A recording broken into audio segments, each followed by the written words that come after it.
Hello, this is TVWAN News. Thanks for joining us.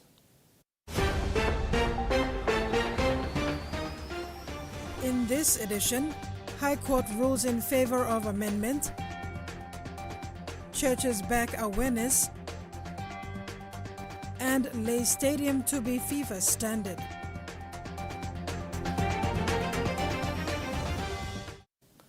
Minister for Administrative Services Richard Masere was asked in Parliament yesterday about preparations for the 2027 National General Election.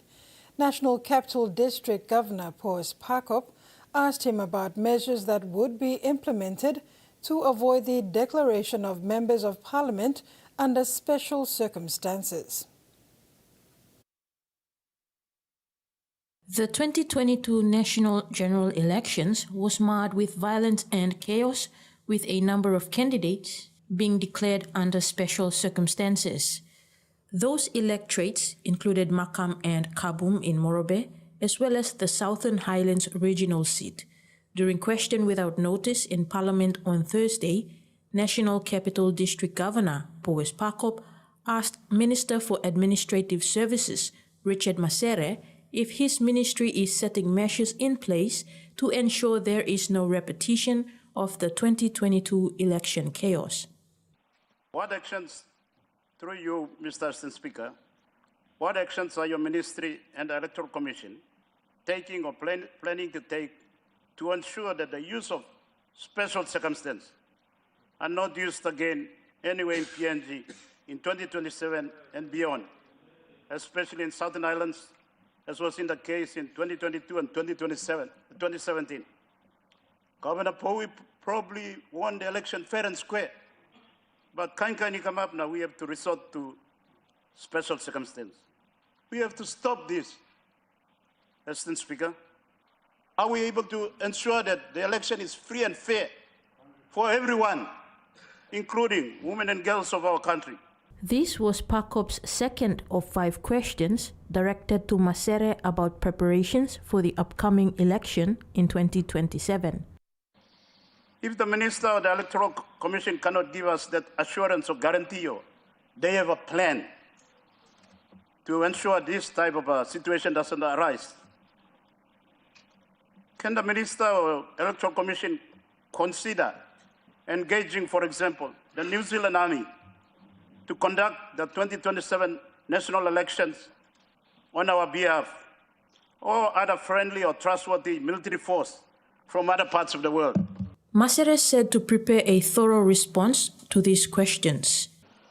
Mr. Assistant Speaker, these questions are very important to the country, and they deserve a very comprehensive response to them. So, through that chair, if I could ask the good governor to provide those questions in writing to you, and then hopefully by tomorrow or by Tuesday I can provide a very comprehensive response, because the nation deserves to know what the government is doing to address the important issues of election. Kamela Guare, TV1 News.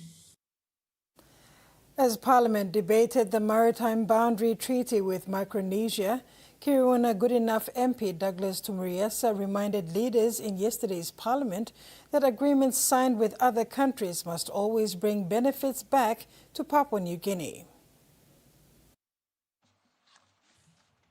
Before entering his main points, the opposition leader called for government papers presented in Parliament to be properly signed for transparency and accountability. I think it would be very important, and for Hansard purposes, that when you present your reports, it goes before Cabinet and it comes to this Parliament, that you sign them. These are just in-house matters. Awesome little talk me, because it's presented for the benefit of the country, that this statement should be signed. So it may not be conventional, but it is very important. Tomuriesa said treaties, especially in fisheries, can play a major role in job creation, economic growth, and keeping revenue within PNG. I do concur with Minister Fisheries in his presentation. Because something like treaties, and I did mention this, the media captured it. There was a lot of talk on this, There's a legislative treaty now, law of fisheries. It brings great benefit for a country. Number one, Mr. Speaker, is that employment remains in our country. Employment remains in the country. These are the type of treaties that when we sign whatever treaty it is, be it with our neighbors in Australia or Indonesia or whichever country around the Pacific, that the benefits of that treaty must come back to benefit in Papua New Guineans.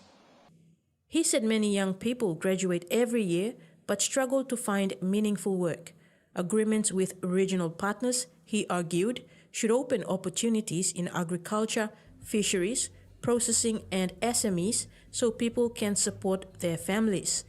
Tomoresa praised the Marape-led government's focus on jobs and empowerment, saying treaties are one way to stimulate industries and create long-term economic growth.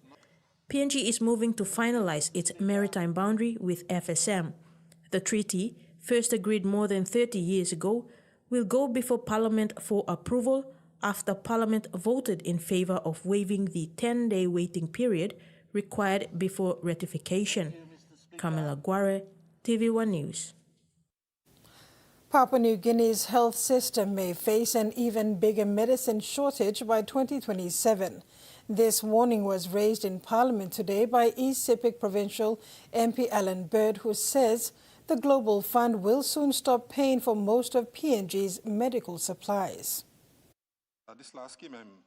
During question time, East Sepik Regional Member Alan Bird raised serious concerns about the country's medical procurement system. He said drug shortages have placed huge pressure on doctors and health workers across the country. We can't afford to have situations that have been going on for the last 2 years, Mr. Deputy Speaker, where marasin is short, now consumables is short. Na plan di presa iguan tablo doctor, na all medical workers law, halibim all sick man law by marasin. Now among the many recommendations that came from the PAC inquiry, led by the St. John a couple of years back, one of them was to replace the medical procurement and supplies branch, to replace the people in that branch with new people so that we could avoid some of the problems that were experienced back then. Bird warned that by 2027, PNG will lose 70% of medicine funding previously covered by the Global Fund, meaning the government must take full responsibility. He also questioned why recommendations from a past Public Accounts Committee inquiry have not been carried out, including replacing staff in the medical supplies branch. There's la money no blomibla, blol taxpayers blomibla. Can the minister table a list of all of these medical suppliers and their current contract value so that the taxpayers, the hard-working taxpayers of Papua New Guinea, can know who is getting their money and for what purpose? Bird revealed that 70% of medical supplies come from 3 companies owned by one person, raising concerns about monopoly and contract risks. He demanded the health minister explain whether proper tender processes were followed. So you may need law looks have a good nastratim so that we are not held to ransom when one company picks up too many contracts and they are not able to meet those contracts and our people suffer. Mr. Speaker, our people deserve better. They are hearing of record budgets every year. This government needs to make sure that they feel the benefit of those record budgets. The MP requested a full list of suppliers, contract values, and an undertaking that no single company receives more than half of all future contracts. Health Minister Elias Kapavora responded to these tough questions, saying the government is prepared to release full details of medical suppliers and actions taken to fix the system. The cabinet is engaged by the department. Health Minister Elias Kapavora has assured Parliament that the government is fully aware of the looming withdrawal of Global Fund support that currently pays for 70% of PNG's medicines. We're fully aware that the Global Fund at the moment will reduce the kind of support to our government because of the middle income status that we have. 70% of the funding that they normally support our government will now be reduced. we are fully aware of that, and we fully working with them, our government, to make sure that we will support. We're working with the Global Fund and other partners to make sure that we meet the gap. Kapavore also addressed concerns about the implementation of the Public Accounts Committee recommendations on medical procurement. He said he intended to report this to Parliament during the last sitting. With regard to people or companies who are engaged by the department to undertake different procurement or different tendering with regard to medical supplies, Mr. Deputy Speaker, the process where department they make him, it is their own process that nablong. I'm not really privy on what the different contractors are engaged by the department. Only got process below. But the question that come today, a very, very important question. On the issue of supply contracts, Kapavore said procurement processes are handled internally by departmental committees, but he committed to full transparency. To get a media statement on this one and publish all the companies that are engaged by the department. One of our contracts, all going to give him to date. We want to be very, very transparent as much as possible. We can list all the contractors that have been engaged to supply medical supplies, or how many of them are doing the distribution of medical supplies in the country. We can actually, I will make sure that we have that list on the media so that all the line one of our companies are engaged by the department. He said a complete list of suppliers, their roles and their contract values will be released publicly to ensure accountability and clarity for citizens. Papua New Guinea's cultural treasures in Goroka are falling apart, and the Minister for Culture and Tourism has sounded a strong warning in Parliament after Goroka MP Ayetambua demanded answers on the future of the Round Round Theatre, the National Film Institute and the Makati Museum in Parliament today. Minister Belden Nama revealed that the lack of funding has delayed the upgrade of the national institutions.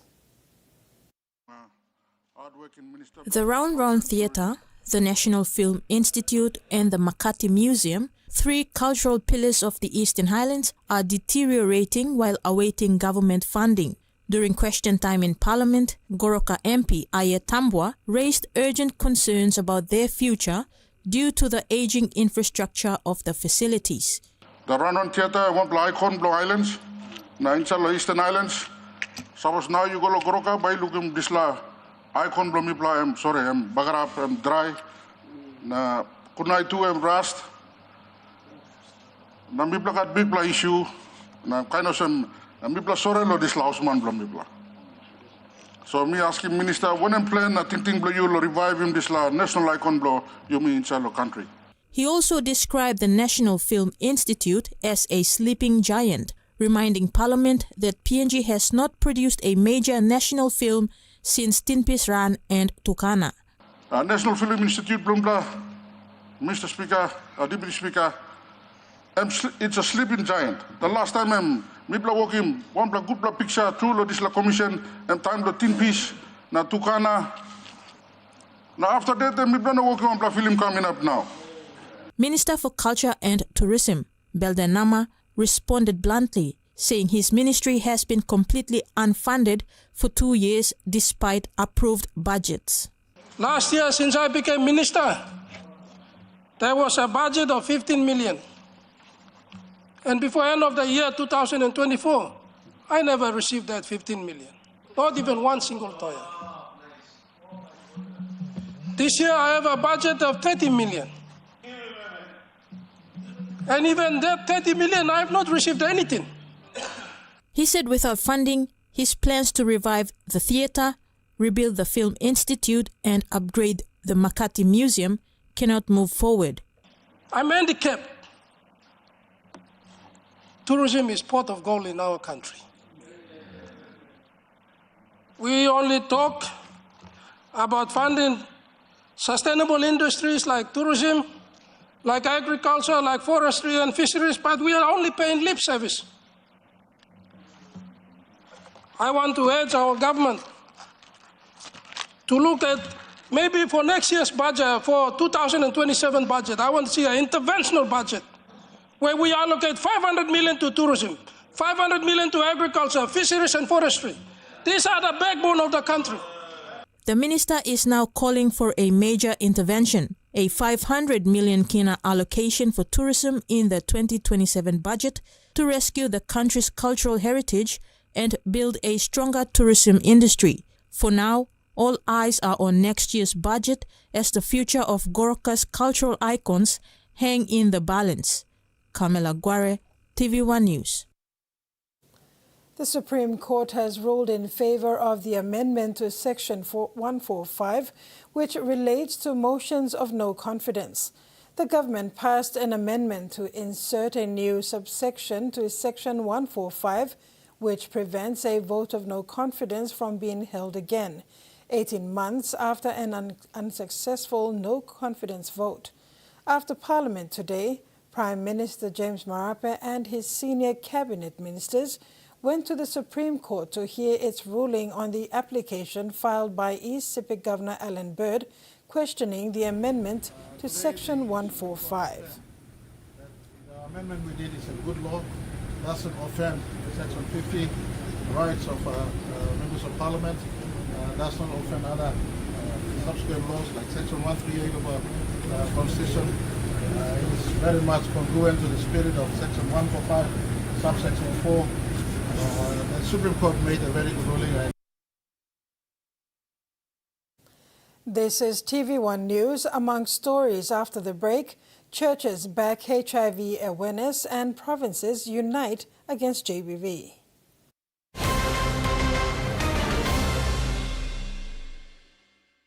For too long, banking has felt out of reach for many. But now, BSP's One-Took wallet is here to change that. Send and receive money, pay bills, and top up. It's your money, wherever, whenever. Because at BSP, we are committed to improving how our customers connect to our One-Tooks, to our family, to the ones we love. BSP's One-Took wallet. Money made easy. Dial *131# for everyone. From the rich soils of the highlands, the finest coffee has been grown by generations of Papua New Guineans. Expertly blended and roasted with over 80 years of experience, making the finest cup of Nescafe New Guinea blend. PNG's own coffee. We've been traveling along this road together for over 50 years. Ella Motors acknowledges the visionaries and hard work that have been the driving strength to continued nation building. We live, prosper, sustainably grow with the community, whilst developing quality mobility chains, aspiring to be your first choice on every occasion. Ella Motors, celebrating with Papua New Guinea throughout our independence golden jubilee.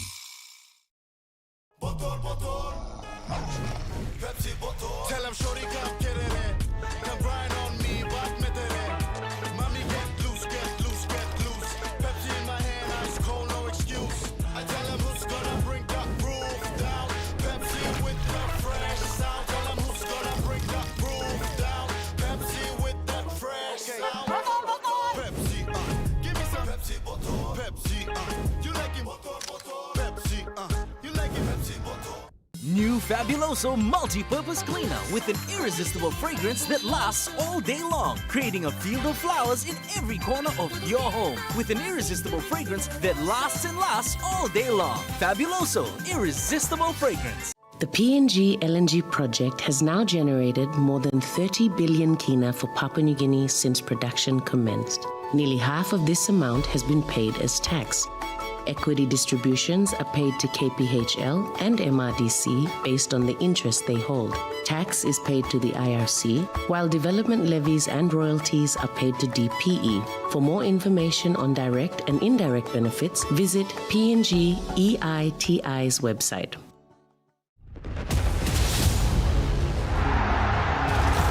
It's astonishing! That's what he's there for!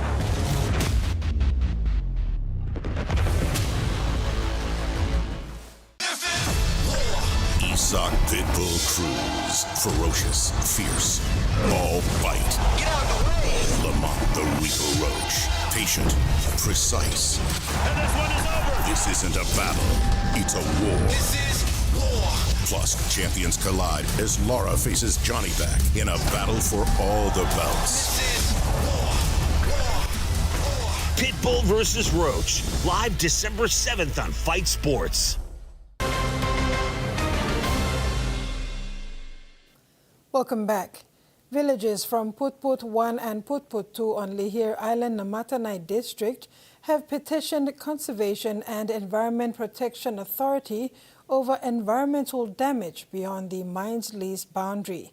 In a dialogue with SEPA Managing Director Jude Tukilia yesterday, the concerned landowners say contamination has affected their communities for 29 years and are calling for an independent environmental impact assessment.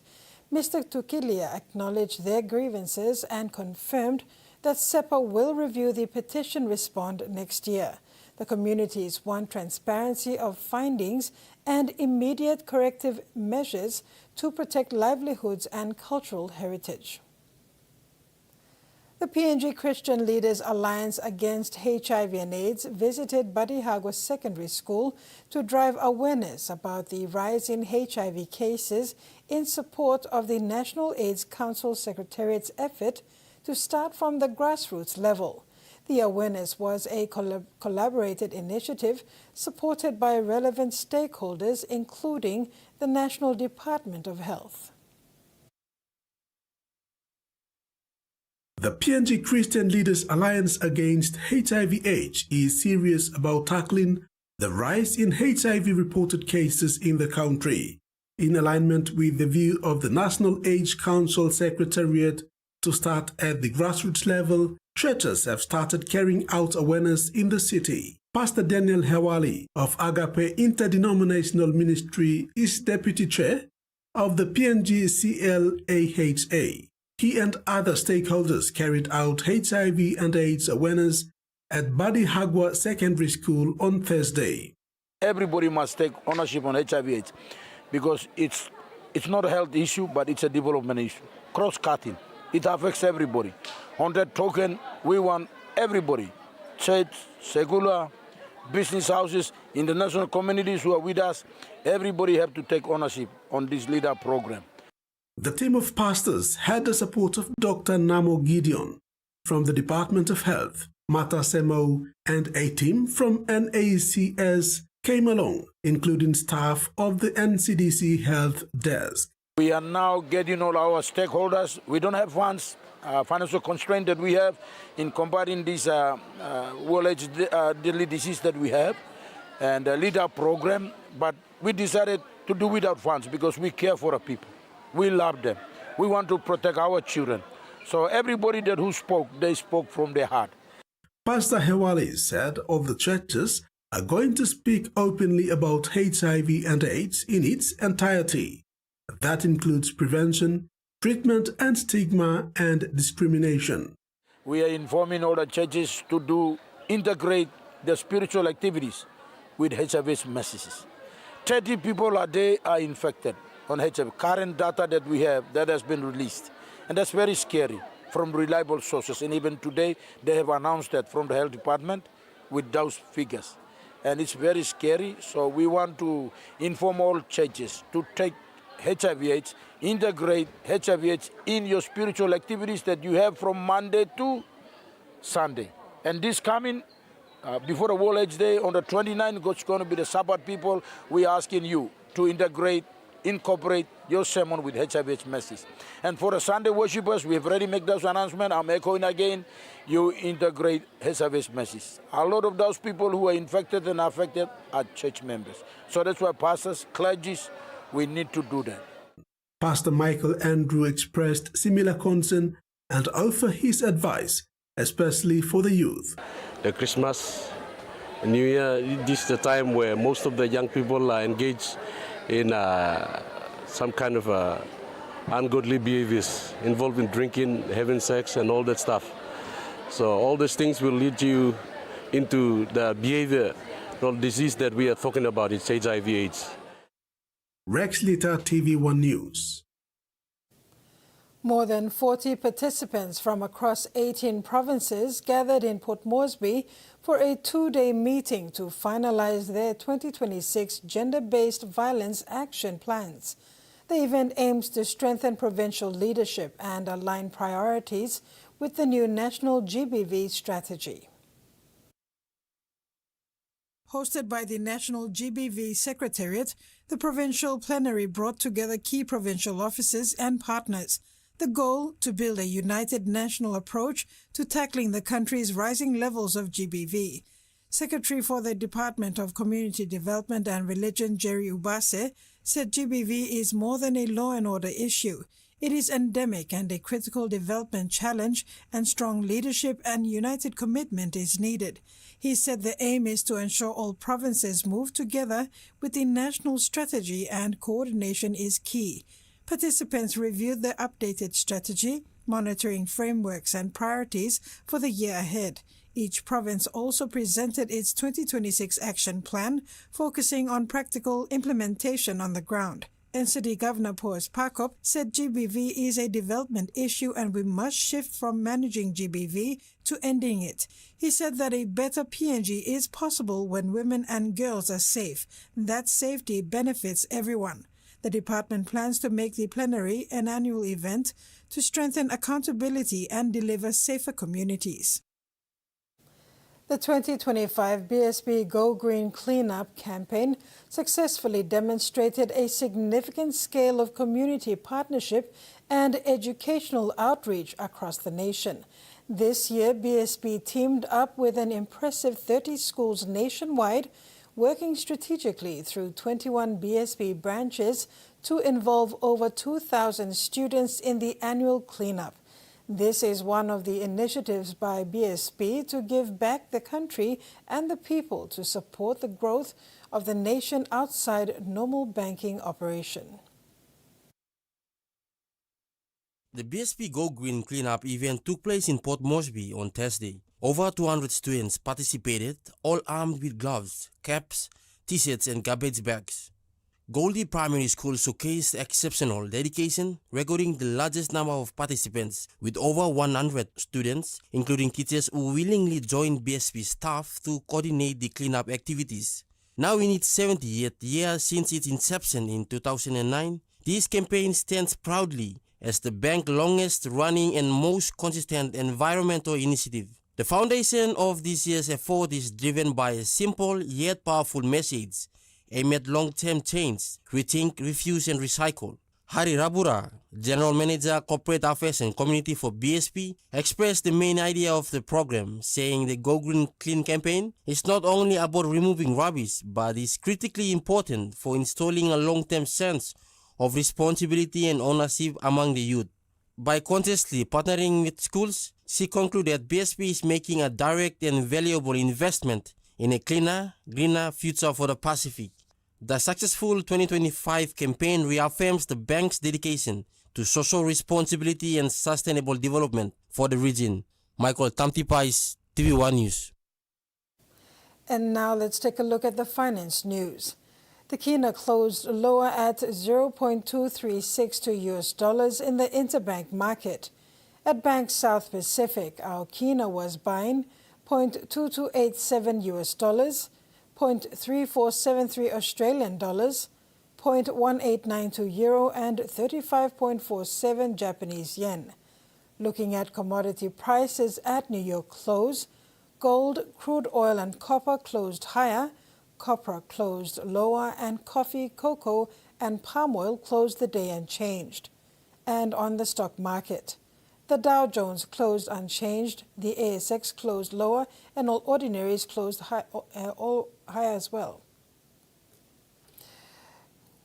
Pardon me for that. Anyway, TV1 News continues when we return. Stay with us.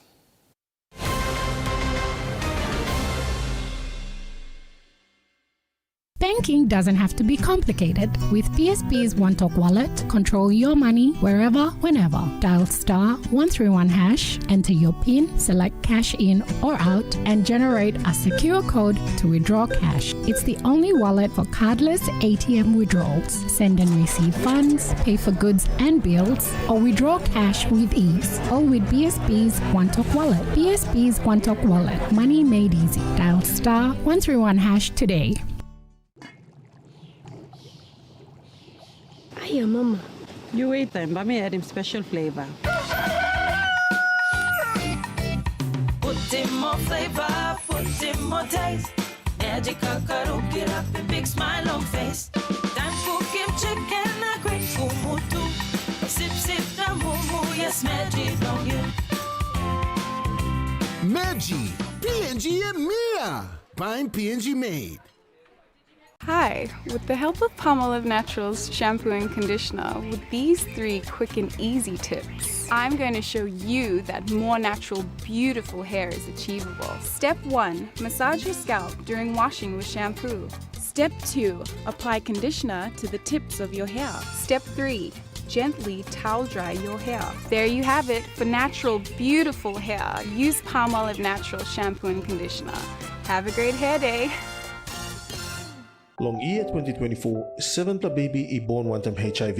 HIV I can go long baby long triple rot. Time bel mama I get HIV, long time long karen baby, na time baby I susu. Tasol Yumi can help him bel mama, long look out him baby inside long bell. Go quick time long bell mama clinic, na kiss him antenatal check. Time Yumi pan him sick HIV area, or time bell mama I positive penis, early treatment I can save him baby. Give him baby healthy start long life. Stop him spread long sick HIV I go long baby. This no talk sawa I come long National AIDS Council Secretariat. Enjoy life when we work together, making happy memories that last forever. Harem talk young or roll a scale rice family meal with talk.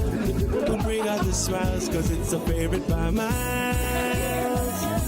Seni sigola scale rice low scale price. Seni sigola scale rice low scale price. Imba, you like him? Meet YumiPay, your digital wallet from TISA Bank. Your gateway to seamless transactions. Withdraw cash anytime at your nearest TISA agent. Send money to family and friends anytime, anywhere. Top up and pay with just a scan. From taxis to coffee and small businesses, YumiPay makes every payment simple. YumiPay, powered by TISA Bank. Hawkins, oh that's nice. Llewellyn for a hat-trick now. Tom Rogers! Oh, Saka, the superstar. Llewellyn, Edwards, picked up by Rogers. Slotted corner. The goal, Dylan on the left-hand corner.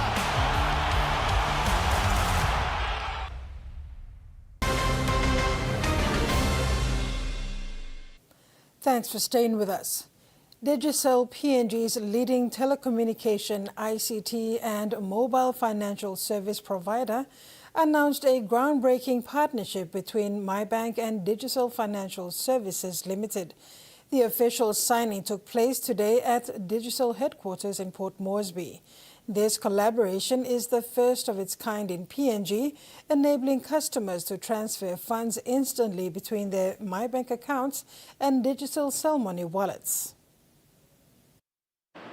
As part of Digicel Cellmoney's commitment to expanding and offering customers more convenient options to load funds, MyBank has joined forces with Digicel Financial Services Limited to deliver a seamless experience. Managing Director of DFSL, Thompson Saki, stated that Digicel Cellmoney continues to expand its footprint across Papua New Guinea, delivering mobile financial services that offer convenience and security to individuals and businesses alike. With the partnership, MyBank customers can transfer funds from their MyBank account to a Cellmoney wallet using the star USSD short code 678# of the MyBank mobile app, MyBank Cash. The reserve transfer from Cell Money wallet to Mi Bank account has been available since 2021. The new feature complements the existing service for full two-way interoperability. Mi Bank's Chief Financial Officer, Christian Reyes, acknowledged this significant partnership, which will benefit Papua New Guineans at their doorstep. He said both institutions aimed to provide more accessible, affordable, and reliable financial services going forward. This will actually benefit the PNG community, the ordinary Papua New Guinean, the growing number of SMEs to access safer, fastest, and more convenient financial services. On top of that, I would like to say thank you for the team who has made this possible. Thank you to Digital, Cell Money team, and My Bank team. I know that this will bring a real difference in our community. Digicel, Cell Money, and Mi Bank expressed gratitude to the Bank of Papua New Guinea for creating and fostering an enabling environment allowing innovation for digital transformation of the financial industry and also unreservedly promoting financial inclusion in Papua New Guinea. Rex Lita, TVWAN News. The Embassy of the Republic of Korea hosted a climate action seminar on liquid waste management in Papua New Guinea, moderated by the Global Green Growth Institute today. The lack of adequate waste management remains one of Papua New Guinea's environmental public health challenges.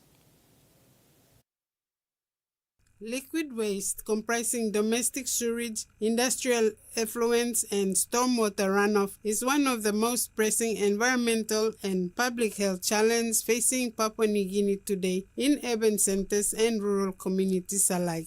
The lack of adequate wastewater treatment infrastructure has led to widespread contamination of water bodies, posing serious risks to ecosystems, biodiversity, and human health. Ambassador of the Republic of Korea, Jong-ho Choi, described liquid waste as one of Papua New Guinea's environmental public health challenges. Papua New Guinea faces complex issues related to liquid waste, ranging from inadequate sewage system to growing impact of industrial effluents discharged by rapidly expanding sectors such as oil palm processing and mining. Untreated wastewater is not only contaminating rivers and coastal ecosystems, it is directly affecting human health, agricultural productivity, and the resilience of communities already vulnerable to floods, landslides, and climate-induced disasters. Addressing these challenges is not just a matter of environmental protection. It is a matter of safeguarding economic stability, community well-being, and long-term climate resilience.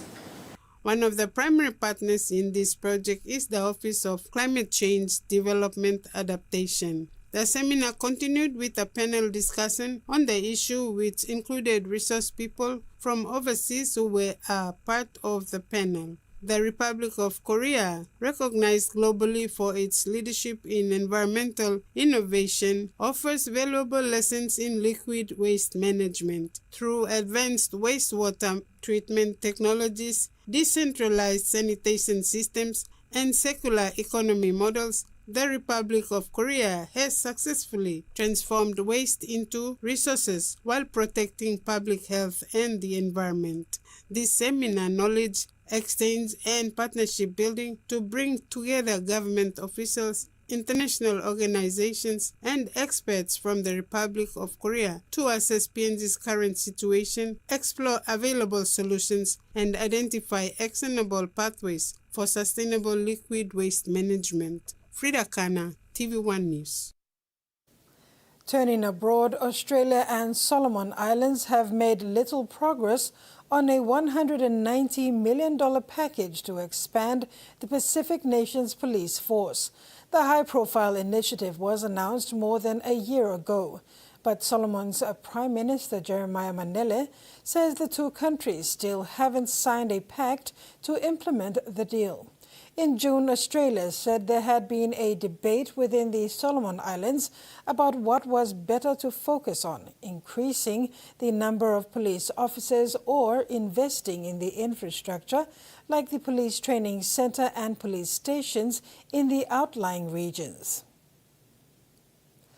The Queensland heat wave is set to continue over the weekend, with conditions expected to ease early next week.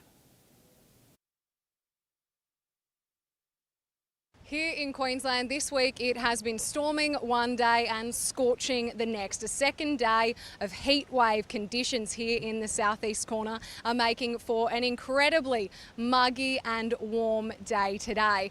A top of 36 in Brisbane, 37 just west in Ipswich. Now, we've also been told from the Weather Bureau it is the humidity that is making this just so uncomfortable. Incredibly high humidity as a result of all this moisture in the air from back-to-back days of thunderstorms. Now, Queenslanders have been told there will be a reprieve from the storms today, but there are severe thunderstorm warnings back in place for the weekend. Now, that's not great news for the thousands of Queenslanders still without power as a result of storms that tore through north of Brisbane on Monday and Tuesday night. There's still about 4,000 homes disconnected from the grid, so of course a pretty warm day for them without air conditioning and fans. Now, we've been having a chat to some locals down here in South Bank in Brisbane about how they're hoping to beat the heat today in these scorching conditions. Well, we both work in an office, so aircon is on all day. But yeah, when we get home, obviously it's pretty hot, so we'll leave the AC on for her in the bedroom so she can keep cool all day, and plenty of water for her as well. Yeah, not much outside time today. Yeah, no. Not locals, we're from Perth and we're struggling with the heat. So my daughter and I are just hanging out by the pools and the river. It's beautiful. I think it's like warmer in the water and then there's like a breeze outside, but it's really nice and refreshing in the water. Warm, it's very warm. It's really hot. Okay. Yeah. The Bureau of Meteorology says heat conditions are expected to ease next week, but still a very hot few days ahead. So, of course, just take some time to stay in the shade, make sure to hydrate and keep cool today.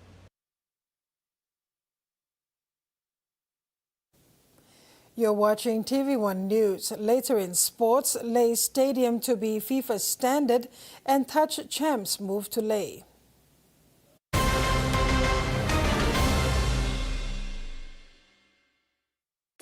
Are you ready to meet the best version of yourself? The one with the bright, confident smile? You've got to take pride in how good you look, how fresh your breath smells, and how great you feel. To boss it at work, to be your best for uni, or to catch the eye of that special someone. You've got to brush up your vibe with whiter, healthier, brighter teeth. Brush up for confidence with Colgate. The PNG LNG project has now generated more than 30 billion kina for Papua New Guinea since production commenced. Nearly half of this amount has been paid as tax. Equity distributions are paid to KPHL and MRDC based on the interest they hold. Tax is paid to the IRC, while development levies and royalties are paid to DPE. For more information on direct and indirect benefits, visit PNG EITI's website.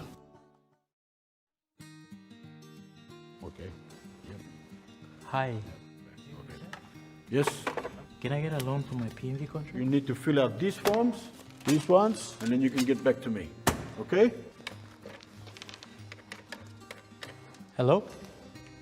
Hello? Anyone? Hi, I'm Kenny. Can I get a loan here? Not here. Not right now. Hi, I'm Kenny. Can I get a loan here? Of course, Kenny. I'll take down your details. I'll help with the credit check. Thank you. And I'll help with the business plan. 1 car Kenny. 20 car Kenny. 1000 car Kenny.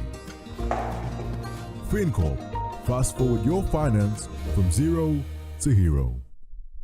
Em tambo tru longkarim o salim na simokin. Marijuana or all drugs no good ikam lo overseas or some cocaine or crystal meth.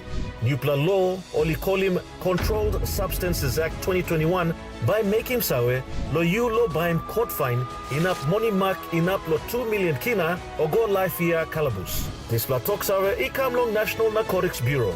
One time Halivin, Bilom Australia, Papua New Guinea Law Na Justice Partnership. It's not just a sport, it's a way of life. Really good with ball in hand and will score under the post. Charging down the field, stopped by Maka. How about that for defending? McCarthy Black takes them all on the outside and he's gotten away initially. And now Faith Nathan slices between the New Zealand defenders. And they're almost away, they are, Fiji. They're going to get the opener in the second half. One line break is enough. They live and breathe this game. His face everywhere. I seen me die in ways I ain't even know was possible. He was smiling at me. You witnessed a death. Now it's flashlight to you. That necklace had a dark history attached to it. There's something here that's not meant to be. Draped in black from head to toe. How she got there, you'll never know.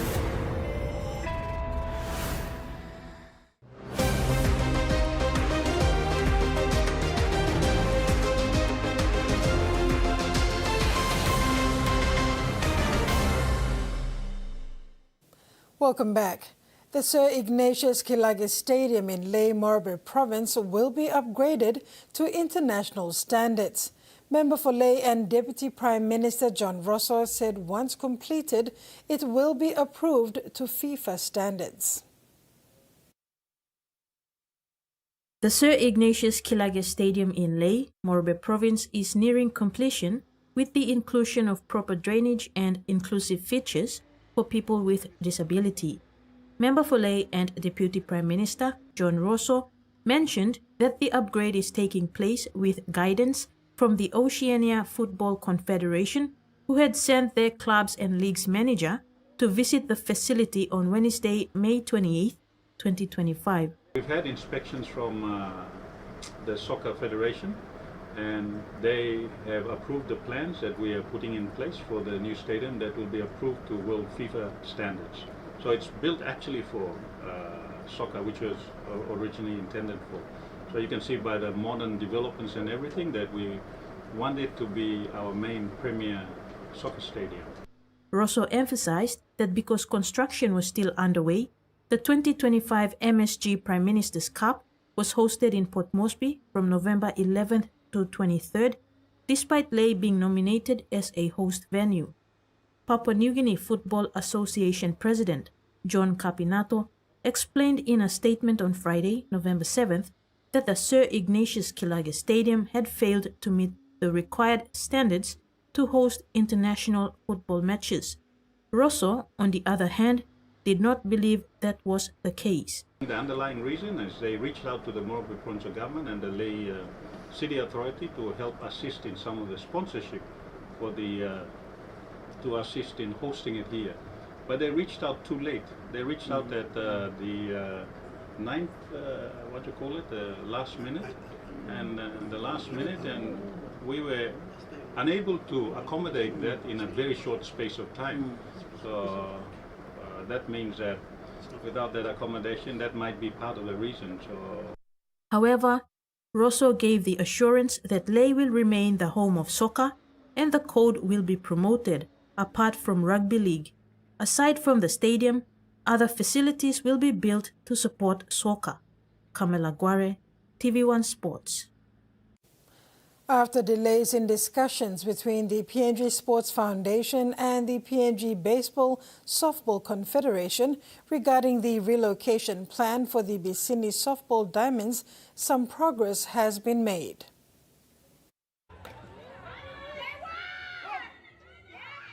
Two weeks ago, the PNG BSC executive met with PNG SF's Chief Executive Officer Micah James, who provided a verbal assurance that the foundation will provide counter-funding for the construction of the new sports facility. The PNG BSC has engaged a certified architect to develop the plans and cost estimates around the proposed site, which will be presented to the PNG SF as requested. The main agenda of the next meeting is for the PNG BSC executive to present the proposed structural building plan requested by the PNG SF. During their last meeting, CEO James had advised that the plan would be forwarded to the building contractor to commence construction within the proposed 10-month time frame.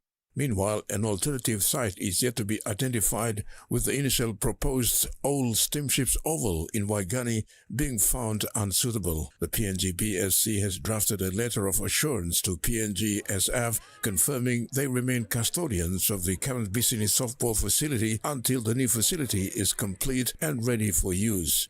The PNG BSC states these developments would delay the softball competition, which is anticipated to resume soon. Terry Long with TVWAN Sports. 20 rugby league clubs in Moresby North East have confirmed their participation in the inaugural week-long JK9's Rugby League competition set to commence this weekend on Sunday 30th November and end on Thursday 4th December. The competition was launched today at the City Hall, Port Moresby. Youths in Moresby North East will this weekend participate in JK9s, supported by local MP John Cowper. The 20 participating teams will be out to give their best to win the grand prize of 60,000 kina. The team captains were present at the launch to signal the start of the tournament. District Administrator of Moresby North East, Davis Kia, urged players to showcase their skills and talents and further their rugby league careers. Kia told players to look beyond the prize money.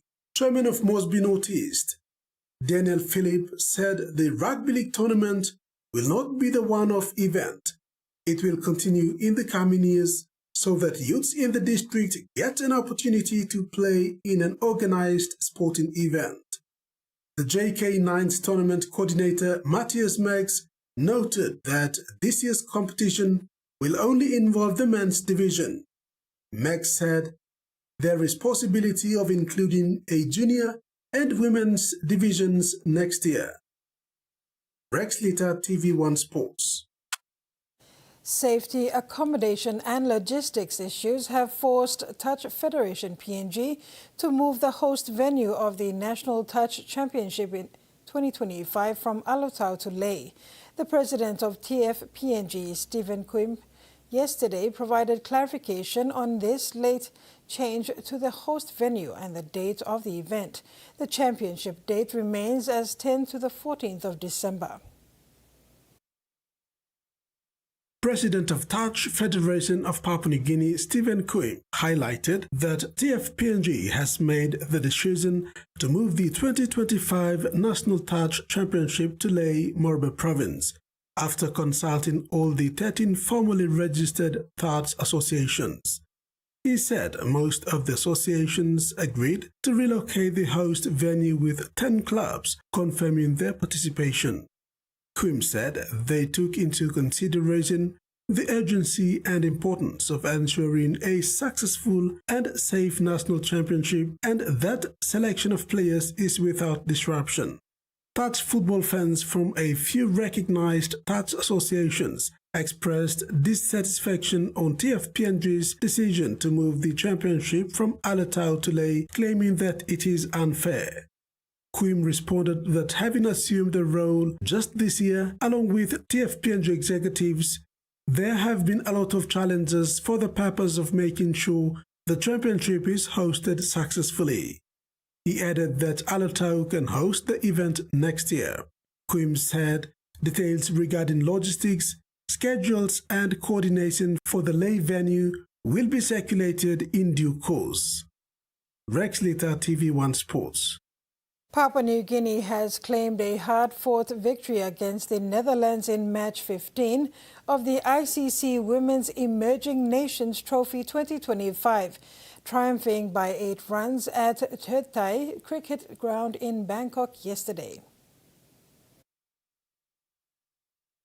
PNG posted 126 for 2 in 20 overs, setting a competitive target that proved just out of reach for the Netherlands, who finished on 118 for 9 after just 20 overs. The PNG Lovers' bowling attack held firm under pressure, with standout performances securing the win in the final overs. Player of the match was PNG's Henao Thomas. Thomas delivered a match-win claim of 3 wickets for 20 runs in 4 overs, including key breakthroughs that slowed the Dutch chase at critical moments. Other notable contributions with the ball included Pauke Siaka, 3 for 22, dismantling Netherlands' middle and lower order. Mairi Tom, 1 for 23, maintaining tight lines through the innings. Hane Tau, 1 for 19, Gewa Tom and Isabel Toa kept pressure on the competition team. PNG's tight bowling and sharp fielding, featuring 3 stumpings and crucial run-out, restricted the Netherlands side throughout the innings. Congratulations to our PNG women's team for their exceptional performance and another proud win for the nation. Terry Longwood, TV1 Sports. The HSBC Sevens is back at Dubai's iconic Sevens Stadium for 2 days of non-stop rugby action. Games will be featured across Saturday, November 29th on Sunday and Sunday, November 30th, 2025. Filthy feet there from Davids, creates some space for Visser, who reaches out and scores. The HSBC SVNS Series is back for the 2025-2026 season, confirming a global lineup of iconic cities and new destinations in the build-up to the LA 2028 Olympic Games, with Dubai's iconic Sevens Stadium as the first stop of the season. The 2026 season will feature 6 regular rounds leading to a 3-leg HSBC World Championship. South Africa's men and New Zealand's women will begin their season as defending champions after successes in Los Angeles earlier this year. Dubai, Cape Town, Singapore, Vancouver and Hong Kong are set to return as host cities, while Spain and France join the schedule as part of a thrilling European doubleheader to close the season. Event locations in Australia and USA will be confirmed alongside details of the HSBC SVNS 2 and 3 competitions. Participating teams in the HSBC 2026 series top level are in the women Australia, Canada, Fiji, France, Great Britain, Japan, New Zealand and USA. In the men Argentina, Australia, Fiji, France, Great Britain, New Zealand, South Africa and Spain. Terry Longwood, TV1 Sports. That ends the sports segment. Now for the weather forecast.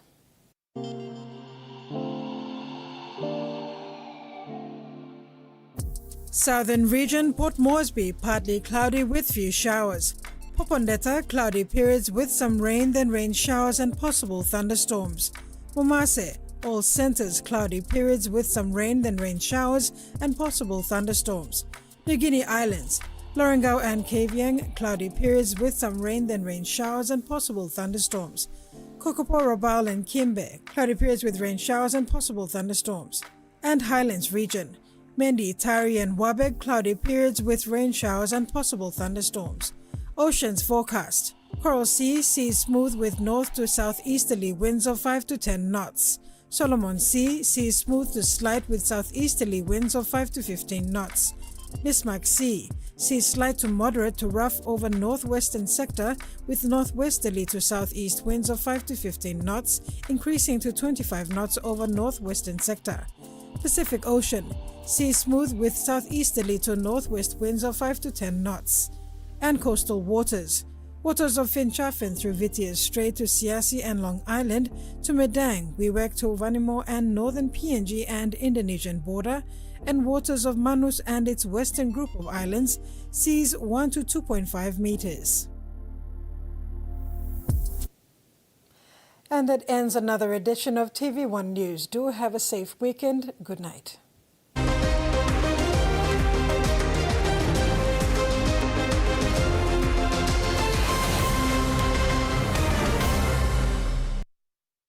The TV1 News was proudly brought to you by